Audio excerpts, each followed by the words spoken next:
So hello everyone, this is Sneha. I hope आप सभी बहुत अच्छे होंगे। So today is lecture number 15 of our Organon series.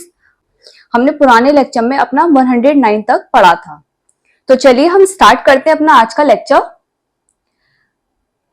In the aphorism 110 and 111 में ये बोला गया है, observation of drug action by others. 110 और 111 में ये बोला गया है कि जो भी ड्रग के ऑब्जर्वेशन क्या होता है, ड्रग का जो एक्शन होता है उनका दूसरों पर।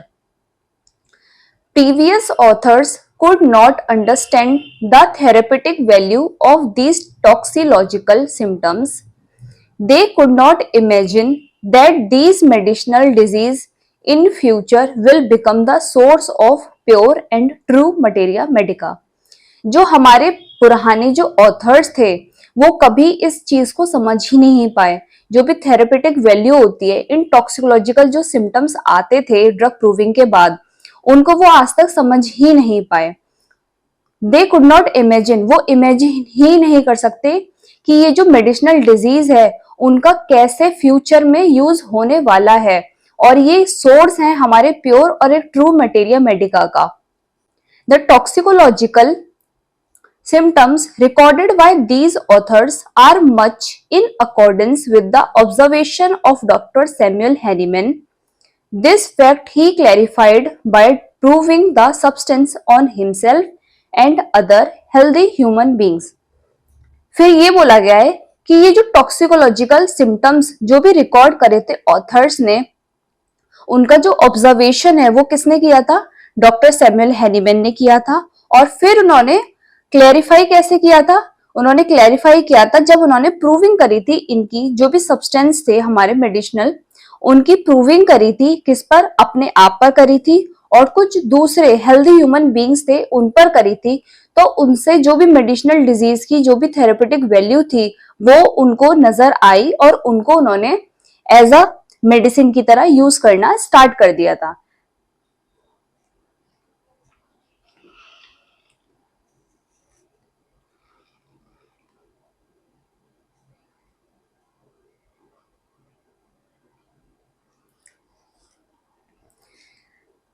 नेक्स्ट देखते हैं हम इन द अफोरिज्म 112 में advantage of using moderate and small doses. इसके अंदर ये बोला गया है कि क्या क्या एडवांटेज होते हैं अगर हम जो डोज है अपना वो मॉडरेट या फिर स्मॉल देंगे, तो उसके क्या क्या एडवांटेजेस रहेंगे।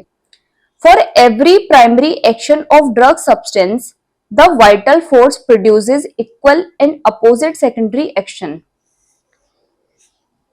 इसमें यह बोला गया है कि कोई भी प्राइमरी एक्शन जो होता है, जब हम एक बार जब कोई भी ड्रग सब्सटेंस किसी भी पेशेंट को देते हैं तो उसका जो भी प्राइमरी एक्शन आता है तो वाइटल फोर्स उसके मतलब बॉडी के अंदर जो वाइटल फोर्स है वो क्या प्रोड्यूस कर लेता है? अपना इक्वल और अपोजिट सेकेंडरी एक्शन को प्रोड्यूस कर लेता है बॉडी के अंदर।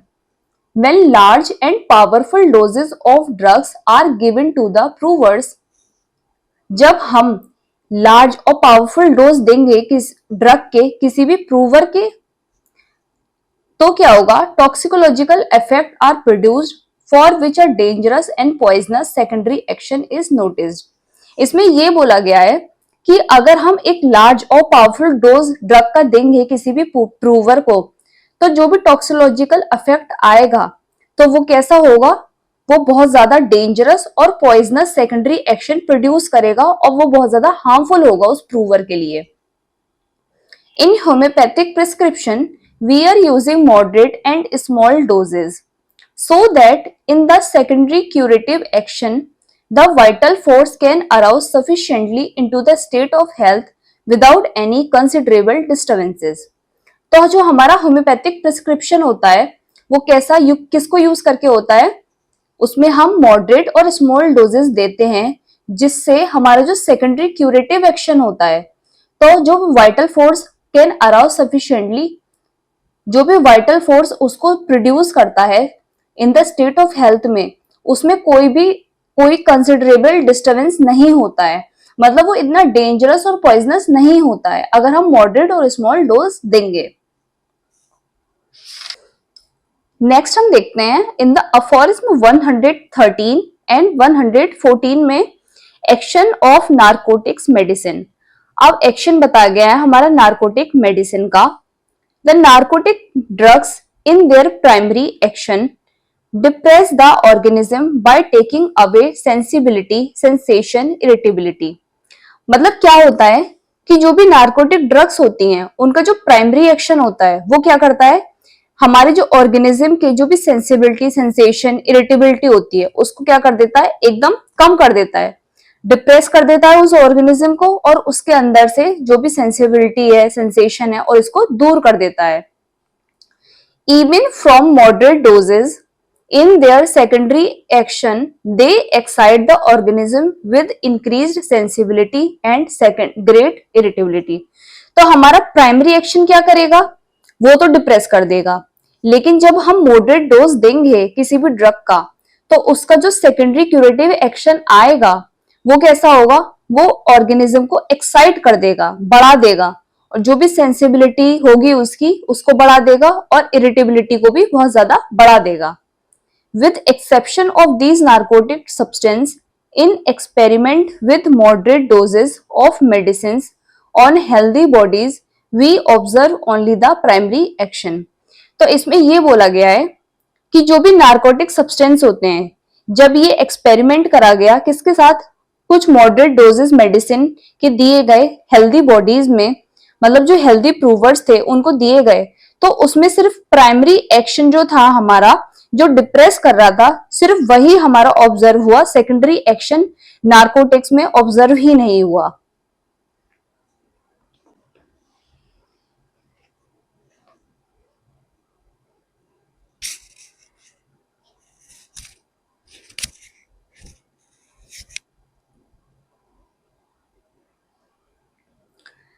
In the aphorism 115 and 251 alternative action, alternative action के बारे में हमारे अफोरिज्म 115 में भी बोला गया है और 251 में भी बोला गया है।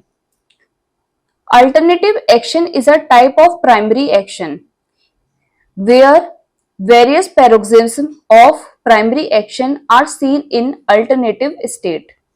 इसमें क्या बोला गया है कि जो अल्टरनेटिव एक्शन होता है वो एक तरह का हमारा प्राइमरी एक्शन होता है। क्या होता है, where various paroxysm of primary action, मतलब अलग अलग पैरोक्सिज्म जो होते हैं प्राइमरी एक्शन के, वो अल्टरनेटिव स्टेट में हमें देखने को मिलते हैं। During drug proving under certain conditions some drug produce certain symptoms which directly oppose the other which previously or subsequently appeared। मतलब इसमें क्या बोला गया है, अल्टरनेटिव एक्शन का मतलब क्या होता है। मानिए कि हमारे ड्रग प्रूविंग के टाइम पर एक ड्रग हमने किसी पेशेंट को दी है, उसमें से क्या होता है कि किसी किसी कंडीशन में कुछ सर्टेन सिम्टम्स हैं वो प्रोड्यूस हो रहे हैं। नेक्स्ट में क्या होगा कि विच डायरेक्टली, वो कैसे होंगे, जो सिम्टम्स प्रोड्यूस हो रहे हैं वो किसको अपोज करेंगे, वो बिल्कुल अपोज कर देंगे जो भी हमारे पहले जो प्रूफ करी हुई हैं मेडिसिन, या आगे जो प्रूफ सब्सिक्वेंटली जो अपियर्ड हो रहे हैं सिम्टम्स, उसके कैसे होते हैं, अपोजिट सिम्टम्स होते हैं ये। तो this various paroxysm of primary action are called alternative action.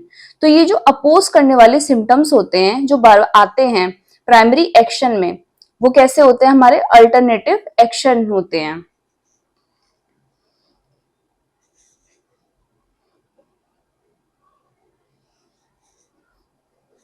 When treating patient with such homeopathic medicine, example में ignatia, bryonia, if alternative action is observed and no improvement follows, the same medicine should be repeated in small dose। ऐसा समझिए कि हम treat कर रहे हैं किसी patient को कुछ होम्योपैथिक मेडिसिन से, तो उसका जो अल्टरनेटिव एक्शन हमें दिख रहा है, ऑब्जर्व हो रहा है, और उसमें कोई भी इंप्रूवमेंट नजर नहीं आ रहा है, तब हम क्या करेंगे, जो सेम मेडिसिन होगी उसी को ही हम फॉलोअप में रिपीट करते रहेंगे बट स्मॉल डोजेस के साथ। एग्जाम्पल में बोला गया है कि जो हेडेक है वो अल्टरनेट होता है लंबैगो के साथ। तो ये किस मेडिसिन में है? ये एलोए सोकोट्रिन में है। कॉन्स्टिपेशन अल्टरनेट विद डायरिया, ये ब्राइनिया में है, डक्स वोमिका में है। तो ये जो क्या है, अल्टरनेटिव एक्शन हो गए हमारे।